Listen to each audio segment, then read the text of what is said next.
último momento. Guerra en Medio Oriente. Israel afirma haber eliminado a 1.900 comandantes y soldados.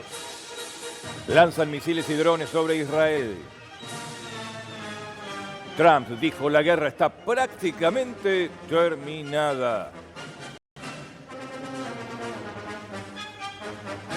Fede Lemos, Diario de Guerra.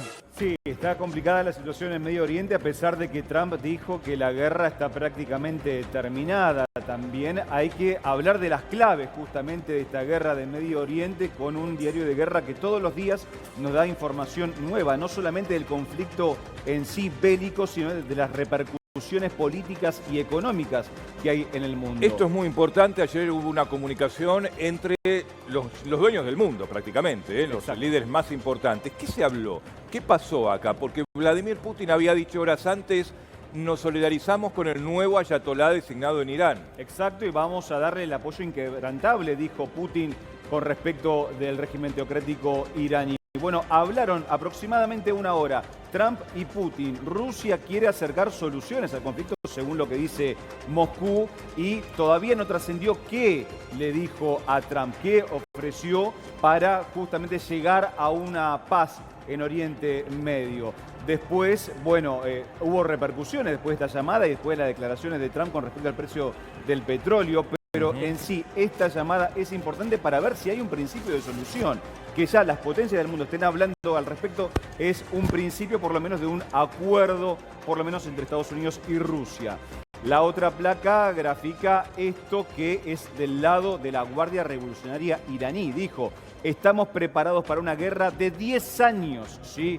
Recordemos que Trump había dicho que va a durar el conflicto entre 4 o 5 semanas. Bueno, la Guardia Revolucionaria de Irán dijo que están preparados para una guerra de 10 años. Es más, Trump dijo, la guerra está prácticamente terminada, y desde Irán dijeron, no, nosotros vamos a decretar el fin de la guerra. ¿Sí? Lo que no tiene fin es el pánico en los mercados, porque justamente ayer llegó a los $120 el barril de crudo Brent. Bueno, bajó después de las declaraciones de Donald Trump y de la llamada entre Putin y Trump, bajó a los $86 que por ahora se mantiene. Hubo pánico, pero hubo respiro en los mercados. Se espera que si Irán sigue atacando, bueno, crezca el petróleo, el valor del petróleo en el día de hoy. Pablo Mann es colega, está en la ciudad de Tel Aviv. Pablo, muy buenos días, gracias por atendernos. Mariano, ¿no? Perdón, te dije Pablo. Mariano Mann. ¿Qué tal? ¿Cómo están? ¿Cómo estás? Bueno, ¿cómo estás? Preguntarte esto, ¿no? Parece muy irónico. ¿Cuál es antes que nada, un panorama, una actualización de la información de último momento, Mariano, de las últimas horas, cómo están viviendo allí en Israel y especialmente en Tel Aviv? Bueno, acá en el centro del país, las últimas sirenas de la noche de ayer fueron alrededor de las 10 de la noche y las primeras del día de hoy alrededor de las 10 de la mañana, con lo que hubo 12 horas de cierta tranquilidad, que eso le ha permitido a la sociedad, digamos, donde hay mayor cantidad de gente, donde hay mayor concentración de habitantes, justamente en el centro del país, le ha permitido más o menos descansar y tratar de recuperar fuerzas en toda esta intermitente lluvia y aleatoria caída de misiles o de fragmentos de misiles en el centro y el norte del país. Así que es un día... ¿Algunos han tenido impacto en alguna zona urbana o no? Pues sabemos que caen decenas y decenas de misiles, pero bueno, está el llamado escudo de hierro de Israel, que ha logrado creo que más del 90% rechazarlos, pero ¿algunos han impactado? Bueno, ha impactado, la mayoría de los misiles han impactado en espacios abiertos, zonas abiertas, sin daño, con lo que sí ha tenido más problemas, por ejemplo, la Municipalidad de Tel Aviv o de otras ciudades del centro del país, es con los restos de los cohetes interceptados. Es decir, cuando sale un cohete del sistema cúpula de hierro, intercepta al misil iraní en el aire, iraní o de Hezbollah o de Hamas o cualquier misil, eso produce la fragmentación del proyectil. Ahora, por otro lado, si ya uso la palabra fragmentación, Irán también está disparando con bombas de racimo que se fragmentan. Al momento de explotar, tienen diferentes mini cabezas, submuniciones que explotan en diferentes lugares. O sea, algo que recordamos misiles está directos prohibido, no hay estadística de misiles misiles directos. Algo que está prohibido. Está prohibido, sí. Claro que sí, porque la intención es matar, no es dañar infraestructura, porque eso hace explotar algo, pero no te derriba un edificio, una instalación. Mariano, bueno, cualquier guerra es inhumana, lamentablemente, como está diciendo Gus también. Irán está utilizando las famosas bombas racimo que están prohibidas, sí, pero también se acusa a Israel de usar fósforo blanco, que es ese material que llega, y dice Irán que está llegando a los civiles y eso te penetra hasta el hueso, justamente el fósforo blanco. ¿Se habla justamente allí en Israel de este comportamiento? No, esto es un fake absoluto porque Israel primero no está bombardeando a la población civil. En principio, la cantidad de bajas o casualties, como se dice en inglés, de la guerra en Irán, que es alta, digamos, alta que estamos hablando de, no sé si aún llega a 1000 personas, pero es alta, digamos, porque están muriendo gente que no es miembro de la Guardia Revolucionaria de Irán o de las tropas leales a los ayatolas. Así que Israel no está utilizando ese tipo de armamento porque no tiene ningún sentido, no tiene ningún objetivo estratégico en la población civil de Irán. De hecho, espera, sin tratar de intervenir directamente en la política, lo que Israel espera es que si va a haber un cambio de gobierno, eso sea conducido por el propio pueblo. Así Mariano, que no, eso es parte de una campaña importante de fake que está ocurriendo sobre todo en redes. Claro. Quiero preguntarte más sobre lo político, a ver allí vos, desde el lugar, quizás lo tenés más claro. Fue muy raro este contrapunto. Ayer Donald Trump dijo la guerra está casi terminada. Salió enseguida Netanyahu a decir no está nada terminada. Seguiremos atacando hasta el cambio de régimen. Luego el régimen iraní, la Guardia Revolucionaria, dijo nosotros decretaremos cuándo. En el medio Vladimir Putin que apoyó enfáticamente, como nunca antes, a Irán. Digo, ¿qué es lo que está pasando en esto? ¿Qué se habla allí en Israel? ¿Hay temor o no a que ingrese finalmente Rusia? Rusia tiene su propia guerra. Empiezo por el final de esto que estás tratando de organizar, que es muy difícil dentro del mapamundi de este momento. Rusia tiene su propia guerra y lo último que quiere, y lo que afirmó el canciller, el ministro de Exteriores ruso la semana pasada, esta no es la guerra de Rusia. Sin embargo, es su aliado estratégico. Claro. Irán, tal como se les está acabando la granja energética y en algunos casos de comida, digamos, con lo que tiene la guerra en Ucrania, y ahora Irán en guerra. Son dos grandes potencias energéticas y en menor medida Irán alimenticias. Entonces, la charla de ayer justamente tuvo que ver con los mercados, de este encuentro telefónico entre Trump y Putin. Lo que intentaba es justamente bajar los precios y mantener cierto orden en los mercados para que no se desbarajuste todo para todos lados. Inmediatamente Trump salió a decir que la guerra estaba terminada como una estrategia para bajar los precios y tratar de organizar, de dar un marco de cierta estabilidad. Sin embargo, Israel le pidió explicaciones, esto es en privado, ¿no? Off the record, acerca de las declaraciones de cómo que la guerra está terminada. Si bien hay agendas que comparten, hay otras que no, como Israel tiene la amenaza existencial de los misiles balísticos que son disparados permanentemente contra la población civil en Israel. Con lo que las declaraciones de Trump, como ustedes bien saben, tienen un fuerte impacto en todos lados, en los mercados, en la represión en Estados Unidos, en América Latina y en el riesgo país. La medida que él luego se retracta de esto, porque salió a retractarse tras hablar con Netanyahu, las cosas vuelven a cierto cauce más normal de lo que es normal, dentro de la normalidad de lo que es todo. ¿Qué se dice, Mariano, allí en Israel? ¿La guerra puede durar mucho tiempo?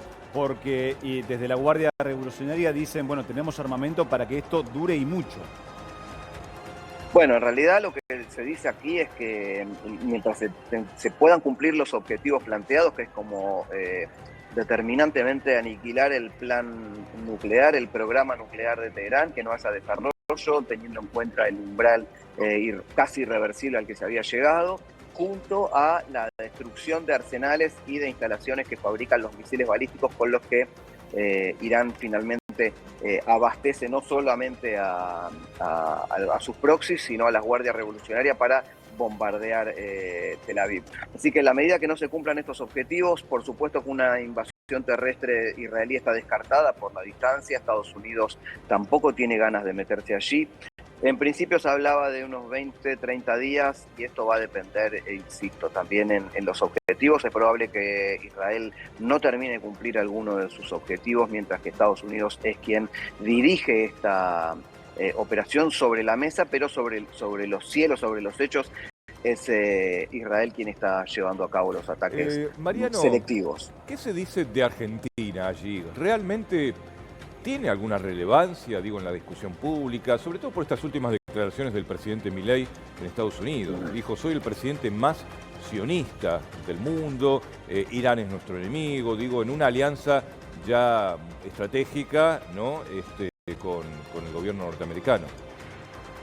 No, la verdad que no tiene relevancia en la agenda local. Por supuesto que sí es bien visto, es bien vista esta administración porque es muy amiga de Estados Unidos, muy amiga de Israel, sobre todo. El presidente manifiesta siempre su amor hacia el pueblo judío, se emociona al llegar al Muro de los Lamentos. Es decir, que hay una sinergia que tiene que ver más que nada con las demostraciones que tiene el presidente, pero por otro lado a Israel le conviene mucho tener un país líder en la región como Argentina, claro, que sea afín, porque permite la entrada de mercados y de tecnología. Israel tiene un montón de tecnología, por ejemplo el caso de Mekorot, que en su momento había firmado Guado de Pedro, y eso no es para robar agua, eso es para lograr una mejor administración del agua dentro del país, para que no haya escasez, por ejemplo. Entonces, eso es estratégicamente es importante, pero no tiene una relevancia en cuanto a lo internacional. Yo pregunto más que nada porque ya sabés los antecedentes que tenemos en la Argentina de 2 atentados terroristas promovidos por el terrorismo de Irán, precisamente, al régimen islámico. Entonces, tiene para nosotros, por lo menos, mucha importancia esto y mucho riesgo, sabrás comprender. Entonces digo, ojalá lo valoren en Israel. No, eso es clarísimo. En Israel no es que no están atentos a la seguridad de las comunidades judías en el mundo, porque incluso Irán afirmó que iba a comenzar a atacar embajadas israelíes en diferentes lugares del mundo como parte de la guerra que lleva a cabo como quiere o como puede. En ese contexto, Israel está atento a esto.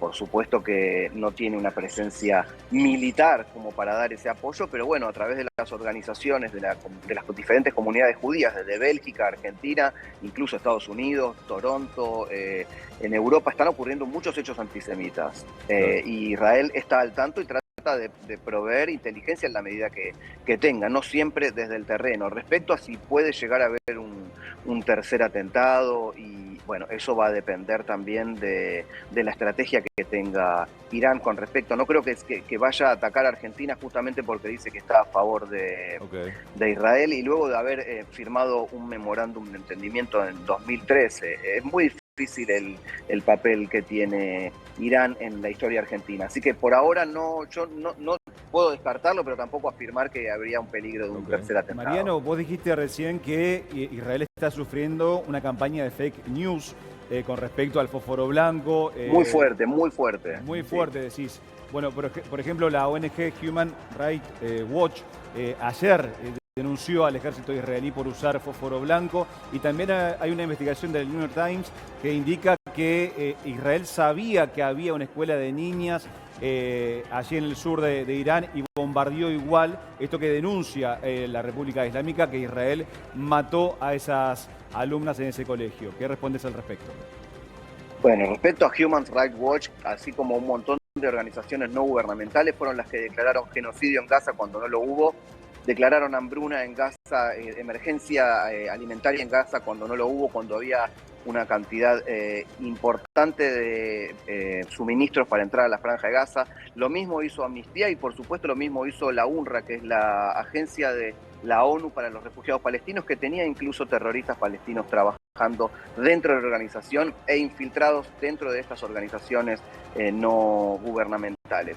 Que lo diga Human Rights Watch me preocuparía menos que si lo dijera la Corte Penal Internacional, a quienes todos dicen que ya juzgó a Israel por genocidio, y esto no es así. Así que yo insisto, lo seguiría tomando con pinzas, porque incluso dentro de Médicos con Fronteras Médicos Sin Fronteras, perdón, que es otra de las organizaciones no gubernamentales más respetadas, afirmaron que jamás ocupaba hospitales, pero durante la guerra callaron. Así que lo tomaría con pinzas. Y lo segundo que me habías dicho era... La investigación del New York Times, que dijo que Israel sabía que había una escuela allí donde bombardeó y que Israel dice que era una especie de comando de la Guardia Revolucionaria, pero estaba inactivo o no estaba activo desde 2013, justamente ese comando, y que Israel sabía que había una escuela y bombardeó igual.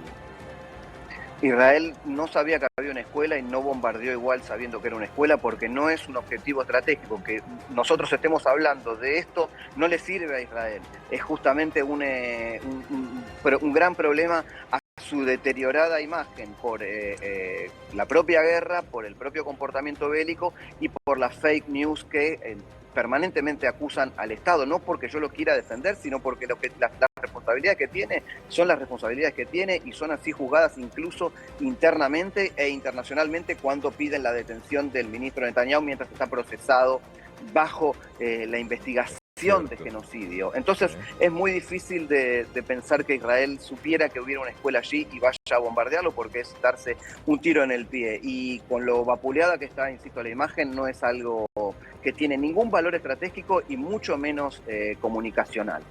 Claro. A veces, sabes que también, Mariano, es más allá de que cada uno se parará de acuerdo a su ideología y a su grado de emoción también, ¿no? Y es un tema muy sensible el tema de la guerra. En el tablero mundial lo que se ve es a veces una falta de equidad también. A un presidente, por ejemplo, latinoamericano se lo captura porque tiene pedido de arresto, y a otro como Netanyahu, que es un primer ministro, no se lo toca porque es líder de una potencia aliada de Estados Unidos. Entonces, en el tablero internacional, a veces la gente lee estas cosas, ¿no? Entonces digo, bueno, se ve cierta injusticia. Ahora, dicho esto, y entiendo lo que vos estás mencionando, te consulto, ¿Israel tiene pensado o tenés información de que tenga pensado asesinar al nuevo ayatolá? En principio quiero volver un segundito a algo que dijiste. Sí, Equiparar sí. a Maduro con Netanyahu, a partir de eso ya es una desinformación. A ver. Porque poner a un dictador, poner a un tipo que es fraudulento después si Estados Unidos lo captura, si la intervención está bien, eso va a depender para otro debate, pero en principio a un dictador como es Maduro, Sí. que tiene al pueblo hambreado y que no tiene ningún tipo de tapujos a la hora de cometer fraude electoral, desde que era Chávez incluso presidente, hasta con Netanyahu, que gana en las urnas sin fraude, con elecciones transparentes, Sí. vigiladas internacionalmente, me parece que ahí es muy distinto. ¿Quién debería entrar? Es como entrar a cada presidente, que Putin es mejor que Netanyahu, Trump es peor que Netanyahu, Milei, porque no tiene guerra, es mejor que el presidente chileno. Es muy asimétrico la comparación. Respecto a la intención de Israel de asesinar, probablemente sea un objetivo estratégico, porque en la medida que la República Islámica de Irán no firme un cese del fuego, comprometiéndose a reconocer al Estado de Israel, y a aceptar desarmarse y aceptar ni siquiera desacelerar, finalizar totalmente su plan nuclear, es un heredero natural al destino de Jamenei, más allá de que sea su hijo o no. En este caso sería una coincidencia, pero el Estado lo tiene en la mira. Lo que ocurre es que también hay mucha información que no puede comprobarse, como que se dice que él resultó muy gravemente herido en el ataque que hizo Israel para eliminar a Jamenei. Entonces todo está es muy relativo y no se sabe. De hecho, ayer cuando se hizo el nombramiento se mostró una fotografía de él recortada en cartón, algo bastante dramático para lo que es la pompa que tiene la República Islámica de Irán y sus desfiles, sus nombramientos. Mariano, se habla mucho por estas horas de los kurdos, ¿sí? Que Estados Unidos estaría financiando a los kurdos para que tomen el poder allí en Irán. ¿Qué se sabe al respecto? ¿Israel está involucrado en esto de apoyar, de fogonear, por así decirlo, que los kurdos tomen el poder allí en Irán? Bueno, tomar el poder es prácticamente imposible porque son una minoría y están no del todo bien armados. Los kurdos no solamente viven en Irán, también en Irak, también en Turquía. Es un pueblo que tiene multifrontera, también en Siria. Entonces, la parte que tiene comprometida al noroeste de Irán con los kurdos es menor, no lograría desestabilizar, porque incluso los kurdos son iraníes, a pesar de tener su etnia propia, viven en Irán y son parte de las multietnias que viven en Irán, no solamente los persas. Así que es difícil que esto tenga una influencia. Estados Unidos e Israel históricamente fueron aliados de los kurdos, porque justamente ellos tienen una fuerte presencia en países enemigos de Occidente, como es Siria, como es Turquía, como es Irak y, por supuesto, Irán desde del 79, la Revolución Islámica. Claro. Mariano, ya yendo a lo más local, más cotidiano, te pregunto, vos que estás viviendo allí en Tel Aviv. ¿Quieren ver un poco la calle? Eso, dale, te iba a decir. Vamos a ver un poco la calle. A ver cómo, si podés, no quería molestarte, pero está. Genial. No me molestás para nada. Me parece que le puede dar un poquito porque también de esto color, da cuenta porque también... de a poco está tratando de volver la cierta normalidad. Eso te iba a decir, da cuenta también de la fortaleza de la sociedad israelí, ¿no? De que continúan con sus actividades a pesar de la guerra, digo, no está paralizado, ¿no? Está parcialmente paralizado. Los trenes afirmaron hoy que podría haber una reapertura de algunas estaciones y el sistema educativo está funcionando desde este domingo en formato remoto. Así que hay realmente actividades que no se están llevando a cabo y bueno, esto es un problema para la rutina, ¿no? Porque los padres deben salir a trabajar, no con la obligación de salir a trabajar si los espacios no están protegidos, porque las directrices del comando de la retaguardia son muy claros para la población civil. Si no hay un espacio protegido, no se puede juntar una determinada cantidad de personas. Más allá de la recomendación, es un delito, porque eso puede generar pánico al momento de que suene una sirena o haya una advertencia. Sino, lo mismo hay instalaciones de salud que se centralizan en aquellos sanatorios, aquellos hospitales que tienen realmente una infraestructura para poder Mariano, que estás mostrando, para tener idea nomás, ¿qué sería el centro de Tel Aviv, el centro urbano? A ver, ¿por dónde estamos ahí? Y estamos hablando geográficamente, esto es el noreste de Tel Aviv, vendría a ser respecto al centro de la ciudad como si fuera un Saavedra, en cuanto a la distancia, ¿sí? Estamos hablando de unos 4 kilómetros, 5 kilómetros hacia el centro de la ciudad, pero es una zona muy transitada, comercial, más pastoral que el centro, más bajo, pero con tránsito con ruta desde el mar, desde el este. Mariano, las escuelas están abiertas, ¿no? Están funcionando, no sé si de manera virtual, las clases. No, todo es remoto, digamos. No están abiertas, están solamente abiertas las puertas para que la gente pueda utilizar los refugios en caso de que haga falta. Ok, perfecto. Bueno, Mariano... Ahí lo voy a llevar a un cruce para que vean un segundo, ya después, si querés, nos pedimos. Es un cruce muy importante, mucho más transitado. Estamos hablando de martes al mediodía, es una hora pico y esta es una cantidad de autos normal para lo que sería casi un fin de semana. Así que ha bajado mucho el tránsito, la intensidad, pero como ven, hay movimiento, no está frenado. Perfecto. Bueno, Mariano, impecable lo tuyo, tu labor. Gracias por estos minutos con Crónica.